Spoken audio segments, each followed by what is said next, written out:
The consortium's grand reception hall dwarfed anything humanity had ever built. Arching ceilings of transparent material revealed the breathtaking dance of 3 moons around a gas giant. Dr. Elena Reyes tried to maintain her diplomatic composure, but her heart raced. 20 years of training for this moment, and it was falling apart before her eyes.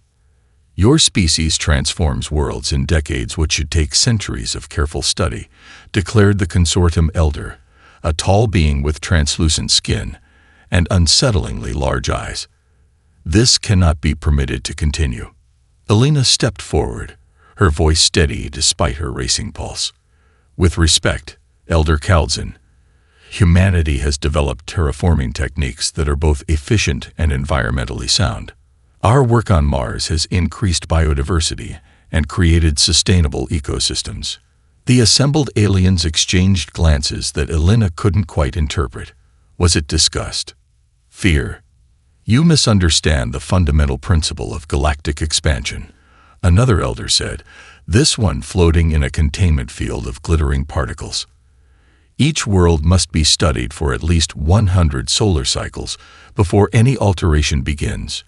Your efficient methods show dangerous disregard for cosmic balance. Elena activated her presentation display, showing holographic images of Mars's transformation. Our techniques have restored an essentially dead world to life. Surely the results speak for themselves. The display triggered an immediate reaction. Several consortium members physically recoiled. Elder Calzin made a sharp gesture, and the images disappeared. Enough. We have reviewed your species' history thoroughly. You evolved on a dangerously unstable planet with extreme climate variations. This has made you impulsive, reckless, and unsuited for the delicate work of galactic stewardship. Commander Jackson, the military liaison standing behind Elena, tensed visibly. Elena shot him a warning glance before responding. Perhaps our different evolutionary paths give us different perspectives, she said carefully. We see adaptation as strength, not weakness. The floating elder descended slightly, its containment field pulsing with amber light. The consortium's decision is final. Humanity will be restricted to its home system until proper methods can be learned. A monitoring outpost will be established at the edge of your solar system. As the human delegation was escorted back to their shuttle, Elena noticed a younger consortium member watching them intently. Unlike the others, this alien's expression seemed almost curious rather than condemning. The journey back to Earth passed in tense silence. Elena stared at the diplomatic brief in her hands, cataloging each restriction now imposed on humanity's expansion. No colonization beyond Mars. No mining operations past the asteroid belt. All terraforming projects to be supervised by consortium observers. They're afraid of us, Commander Jackson said suddenly, breaking the silence. Did you see how they reacted to our Mars presentation? That wasn't disgust. That was fear. Elena considered this. Maybe. But why would an advanced civilization with thousands of worlds fear a species that's barely left its home planet? Science Officer Chen looked up from her datapad. I noticed something else. When I asked about the radiation anomalies our deep space telescopes detected beyond Pluto, they changed the subject immediately, and they refused to answer questions about that region near Alpha Centauri. Added communications specialist Rodriguez, the one our probes showed unusual energy signatures in. Elena gazed out at the stars streaking past. The diplomatic mission had failed, but something didn't add up. The consortium's reaction seemed disproportionate to humanity's supposed transgressions. When we get home, she said quietly, I want all the data we have on those anomalies. Every reading, every scan. If they're hiding something from us, I want to know what it is. As Earth appeared in the view screen, beautiful and blue, Elena made a decision. The official mission had ended in failure, but her real work was just beginning. 5 years after the disastrous first contact, Europa Research Station hung like a gleaming pearl against the icy moon's surface. Inside Lab 7, Dr. Elena Reyes watched Dr. Amit Sharma manipulate holographic brain scans with practiced gestures. There, Amit said, highlighting a neural pathway that pulsed with unusual activity. That's what makes us different. Alina leaned closer, studying the comparative display showing human brains alongside samples from 17 consortium species. The neuroplasticity is off the charts. Exactly. Amit's dark eyes lit with excitement. Most species have a developmental window when their brains form connections rapidly. Ours never fully closes. He swiped to a new display.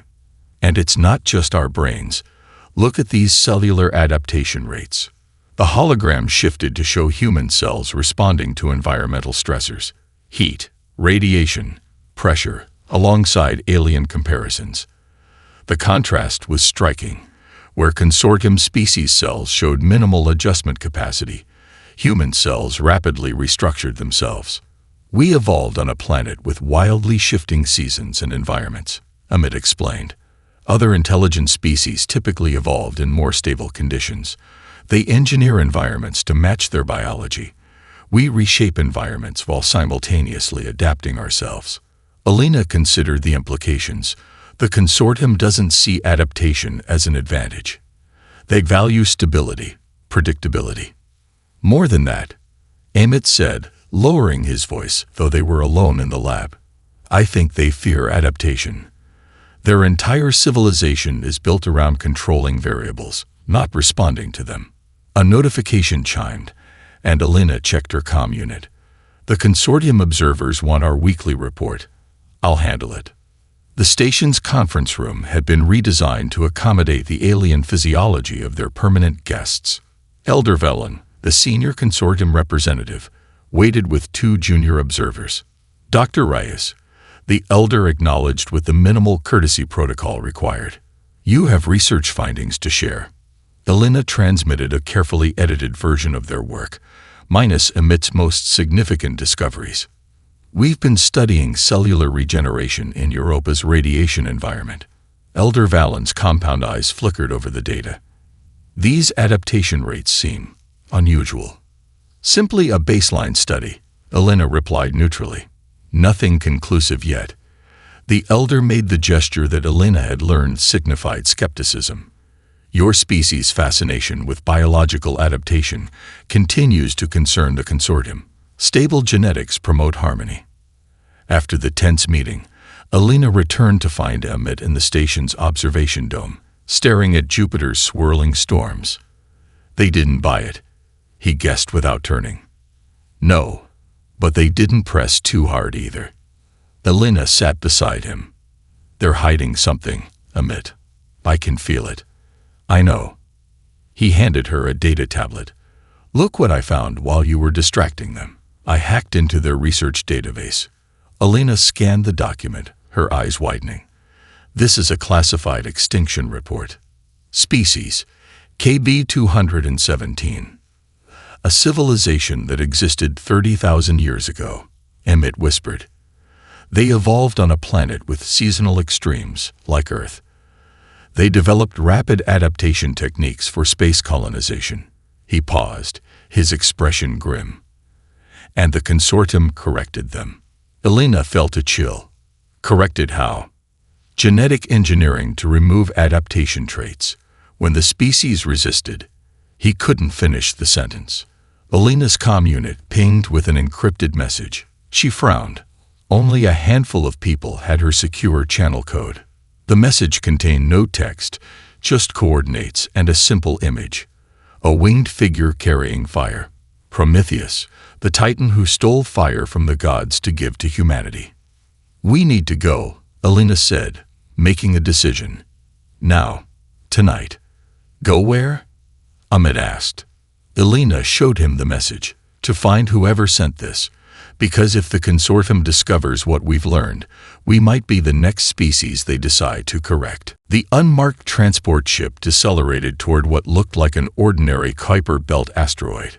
Alina watched through the viewport as docking clamps extended from a nearly invisible seam in the rock face. Welcome to Prometheus Base, said Commander Takashi, the stern-faced woman who'd met them at the rendezvous point. Not what you expected. I wasn't sure what to expect after your cryptic invitation, Alina admitted. The asteroid's exterior split open, revealing a hidden dock. As their ship glided inside, Elena and Amit exchanged surprised glances at the scale of the operation. This was no small resistance cell. The cavernous interior housed dozens of vessels, many with experimental drives that would horrify the consortium overseers. "You've been operating right under their noses," Amit whispered. Takashi's mouth curled into a rare smile. The consortium's arrogance makes them predictable. They watch where they expect to find trouble. The briefing room cut directly into the asteroid's core, reinforced with unfamiliar materials. Scientists and military personnel crowded around a central projection table displaying a star map. Dr. Rice, Dr. Sharma, acknowledged Admiral Chen, the legendary naval commander who disappeared 3 years ago in what was reported as a tragic accident. "Your research on human adaptability confirmed what we suspected. Now we need your expertise for something bigger." The star map zoomed to display a coordinate set just beyond Neptune's orbit. 2 months ago, our deep space probes detected anomalous readings from this region. We found this. The projection shifted to show another asteroid, smaller than their base, but clearly artificial in origin. Ancient glyphs covered its surface. Pre-consortium technology, Elena realized. Admiral Chen nodded. "We need your team to investigate. The consortium sensors sweep that quadrant every 72 hours. That gives you a narrow window." 48 hours later, Elena stepped through the airlock onto the ancient outpost. Dormant systems hummed to life as her team moved deeper into the structure. These designs predate known consortium architecture by at least 15,000 years, Amit observed, studying the flowing patterns etched into corridor walls. In the central chamber, they found preservation pods. Inside the first, a humanoid figure with elongated limbs and a distinctly non-human cranial structure lay in suspended animation, dead for millennia, but perfectly preserved. "Species KB-217, Elena breathed, recognizing the physiology from the classified report. She activated her scanner. "Look at this genetic profile. The adaptation markers are remarkably similar to human patterns." Amit moved to a crystalline data storage array. "Help me with this interface. These data crystals might still be readable." It took hours to bypass the ancient security systems. When the data finally flowed into their translators, the images made Elena's blood run cold. Records showed KB-217 flourishing across dozens of star systems using rapid adaptation techniques. Their colonies varied wildly in design, each uniquely suited to local conditions rather than terraformed to a single standard. Then came footage of consortium ships arriving.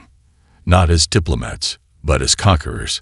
They systematically eradicated adaptive traits from the population, Emmett said, voice tight with horror. Genetic correction on a civilization-wide scale. The final records showed massive radiation storms sweeping through the sector. The rigid KB-217 colonies, stripped of their adaptive capabilities, collapsed catastrophically. "There's more," Elena said, accessing another data node. Sensor readings. Ancient equipment still monitored deep space. The displays showed energy patterns moving toward populated systems, the same radiation anomalies human telescopes had detected. "This isn't coincidence," she said. "These readings match exactly what our observatories detected beyond Pluto. Whatever destroyed these people is coming back." As if responding to her words, an alarm blared through the outpost. The automated system projected a radiation wavefront moving through the outer solar system, much closer than their previous estimates. "We need to warn Earth," Emmett said urgently. "And the consortium," Elena added grimly.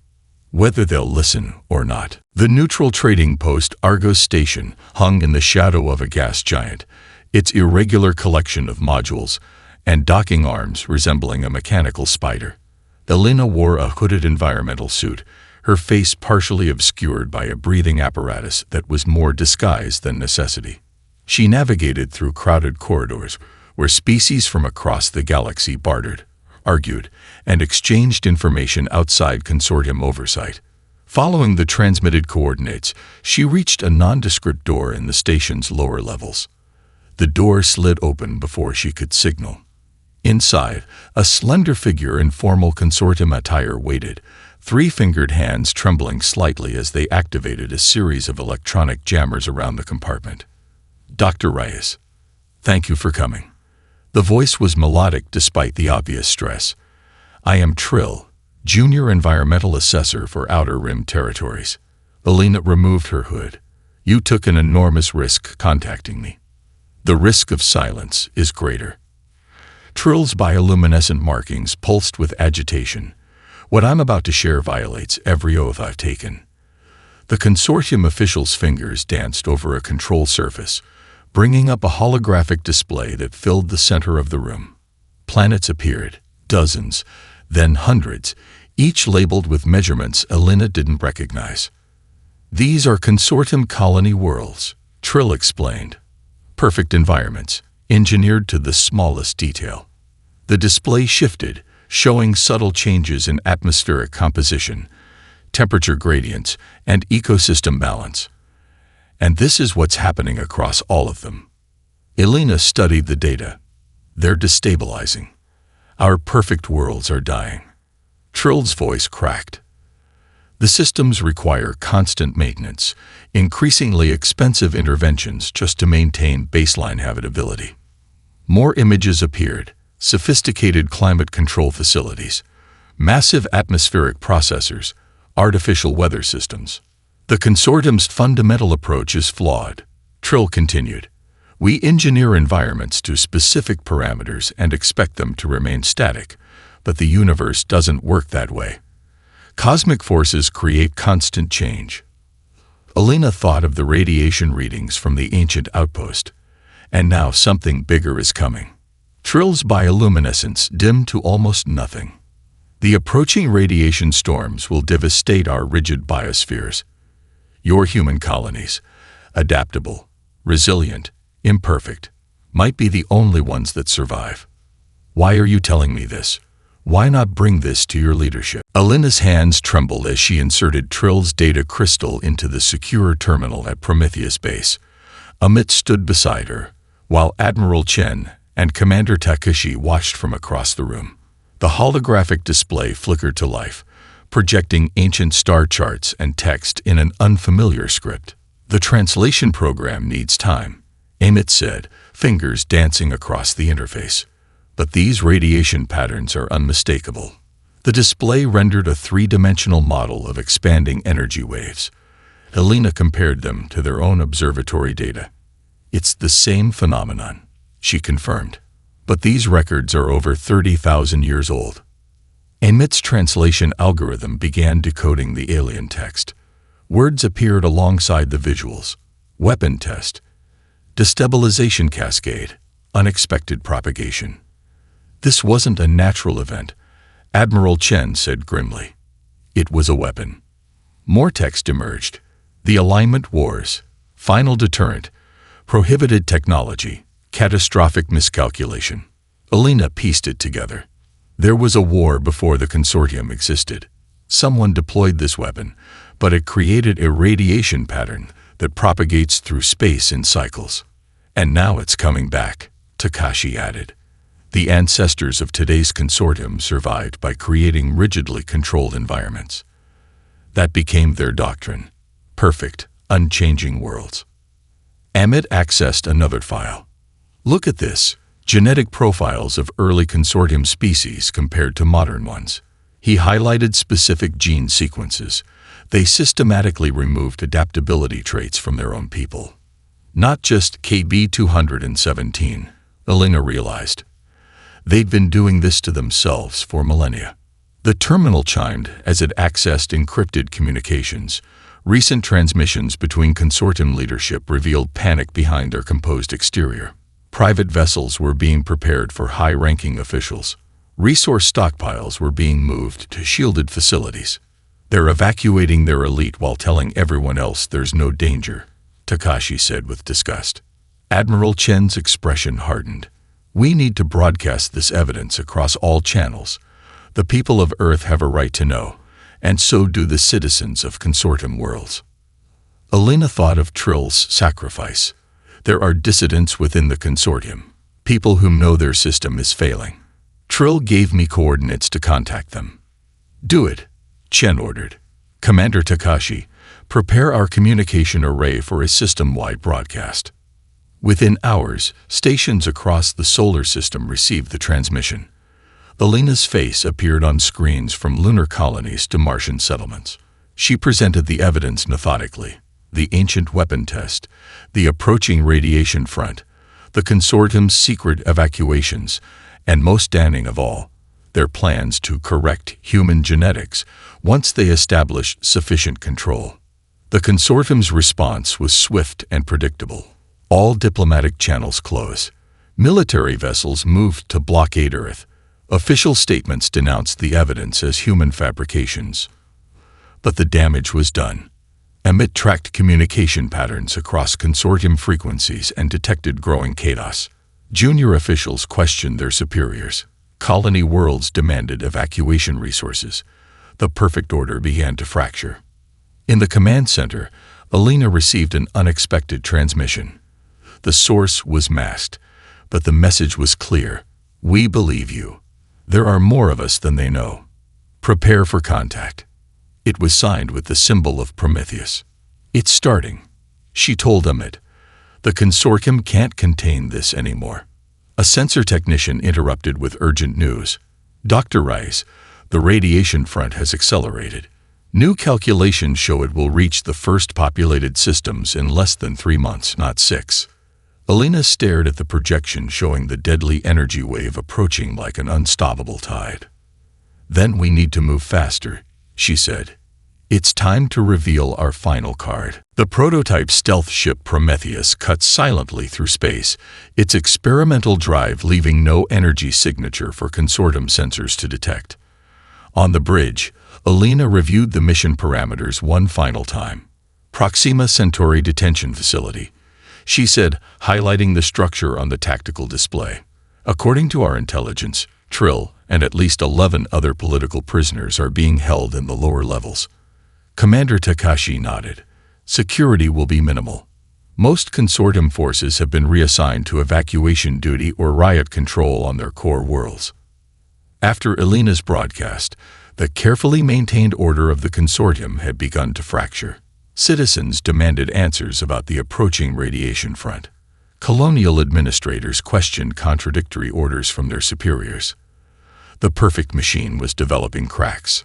We'll have a 20-minute window, Lieutenant Kwan said from the pilot station. After that, their patrol ships will circle back to sensor range. Alina checked her combat suit. 5 years ago, she'd been a diplomat. Now she was leading a rescue mission behind enemy lines. The transformation would have seemed unthinkable before she learned the truth about the consortium's plans for humanity. Remember, she told the strike team, these people risked everything to expose the consortium's lies. We bring them home. All of them. The Prometheus slipped into orbit around Proxima Centauri, using the planet's magnetic field for additional cover. Alina and her team boarded the insertion shuttle, weapons checked and systems primed. Approaching drop point, Kwan's voice came through the comm. Good hunting. The detention facility was built into a mountain range on the planet's dark side. Alina's team deployed to the surface a kilometer from the main entrance and moved through the perpetual twilight of the tidally locked world. Security systems disabled, reported their tech specialist. Diversion package in 3, 2, 1. On the facility's opposite side, a series of small explosions drew the guards' attention. Alina's team breached the service entrance, moving swiftly through utility corridors toward the detention level.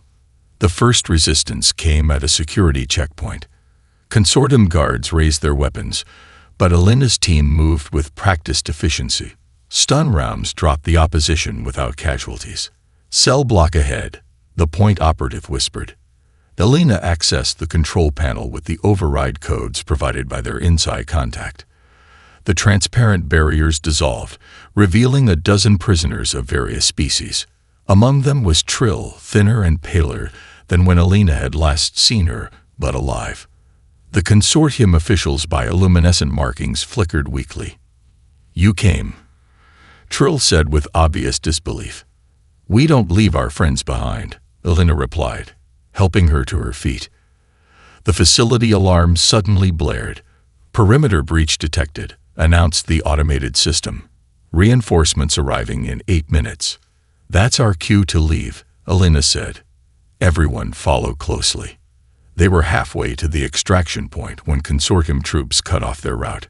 Elena took cover as energy weapons flared in the corridor ahead. "We need another way out," she called to her team. A stray blast struck her left arm, the energy field searing through her combat suit and into flesh. She gritted her teeth against the pain. Trill pointed to a maintenance shaft. "That leads to the landing platforms. But someone must override the security lockdown from the main control room." Elena made the decision instantly. "Get them to the ship," she ordered her second-in-command. "I'll handle the override." "You're injured," he protested. "That's an order." As the others retreated toward the alternate route, Elena moved in the opposite direction, using the facility's schematics to navigate toward the control center. Blood trickled down her damaged arm, but adrenaline kept her moving. Behind her, she heard Trill telling the others, "She's like no one I've ever known.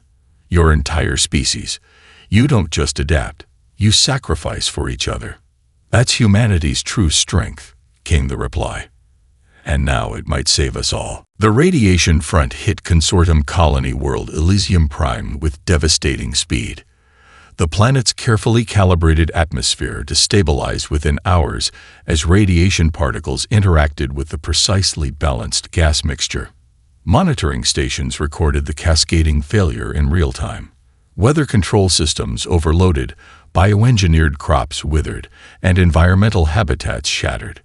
From the observation deck of the humanitarian vessel Hope, Elena watched the disaster unfold. Her new prosthetic left arm, a marvel of human-enhanced consortium technology, interfaced directly with the ship's sensors, feeding data directly to her neural pathways. "The environmental failure is progressing exactly as we predicted," she told Emmett, who stood beside her analyzing readouts. "Their perfect system had no flexibility, no redundancy, and no chance of recovery without outside help," he added grimly. 3 weeks after her narrow escape from the Proxima Centauri detention facility, Elena had recovered enough to lead the humanitarian mission to affected worlds. The Hope carried radiation countermeasures developed by Earth's scientific community working around the clock. Technologies that would never have existed if humanity had followed the consortium's rigid protocols. "We're receiving a distress call," reported Communications Officer Park. "It's from the consortium governor's compound." Elena nodded. "Take us in." On the surface, the scene was chaotic. The elegant structures of the colonial capital, once perfect in their symmetry, now stood damaged and discolored. Consortium officials who had dismissed human warnings weeks earlier now watched in silent shock as Elena's team deployed portable radiation shields around evacuation zones. "Our atmospheric processors can't compensate for the radiation cascade," admitted Governor Thiele, once a vocal critic of human expansion methods. "Nothing in our protocols addresses this scenario." "That's because your protocols assume perfect stability," Elena explained, not uncandidly. "They don't account for adaptation to unexpected variables." In the medical tent, Amit supervised the administration of radiation treatments derived from Earth's extremophile bacteria. What had begun as a research project on Europa had evolved into a medical breakthrough that could temporarily enhance cellular radiation resistance.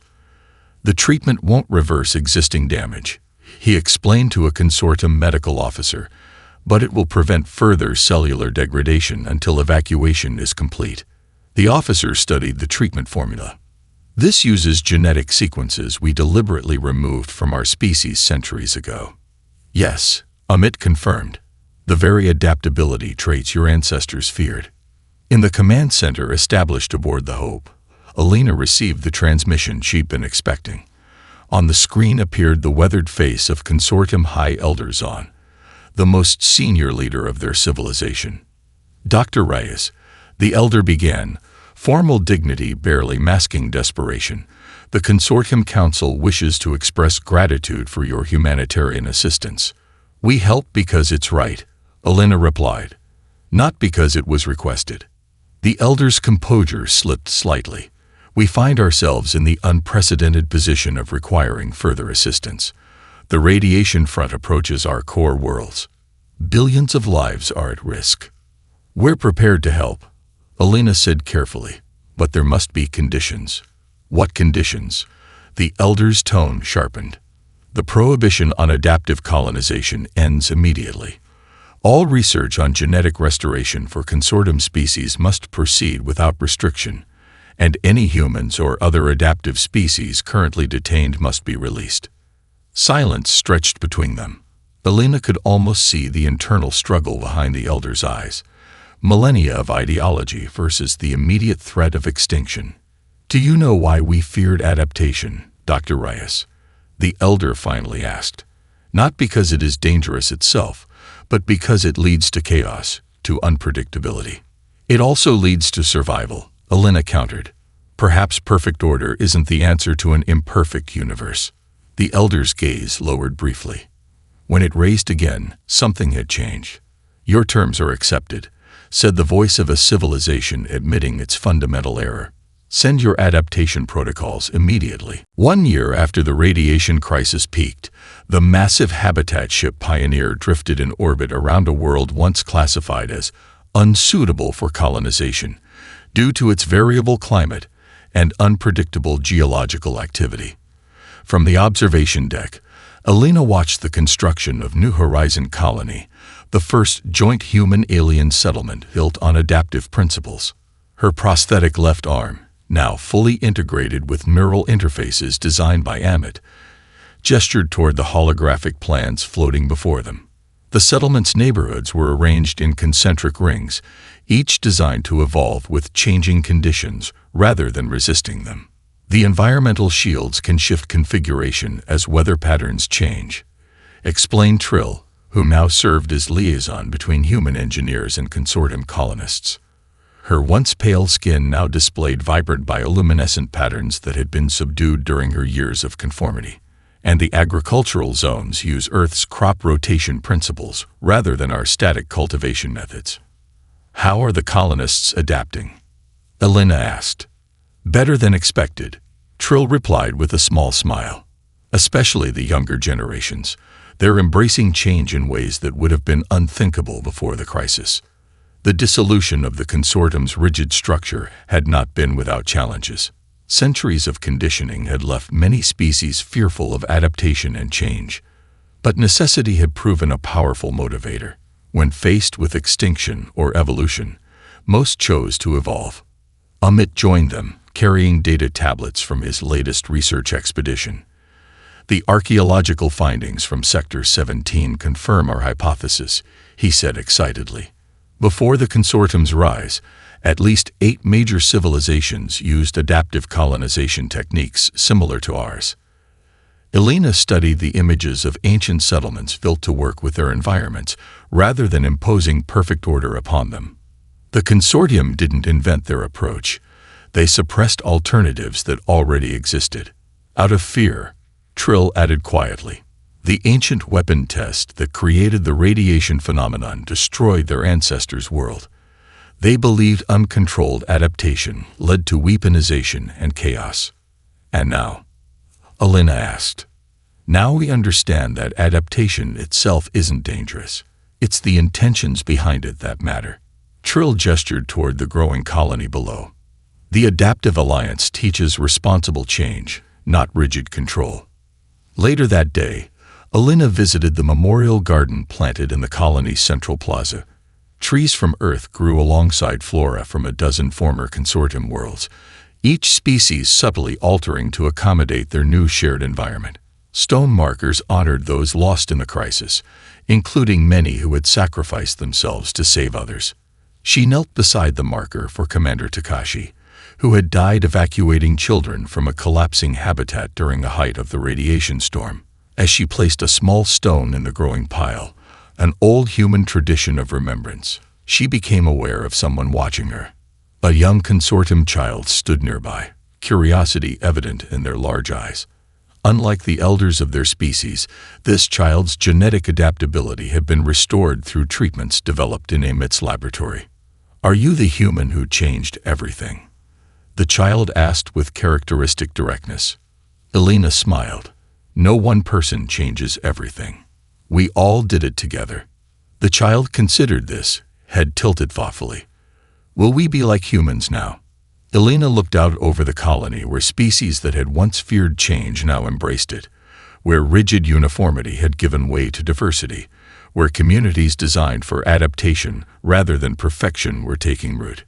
"You'll be yourselves," she replied, "as you were meant to be, capable of changing with the universe instead of trying to perfect it.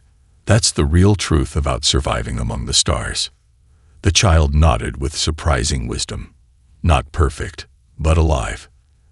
"Exactly," Elena said softly. "Not perfect, but alive, and evolving. Together."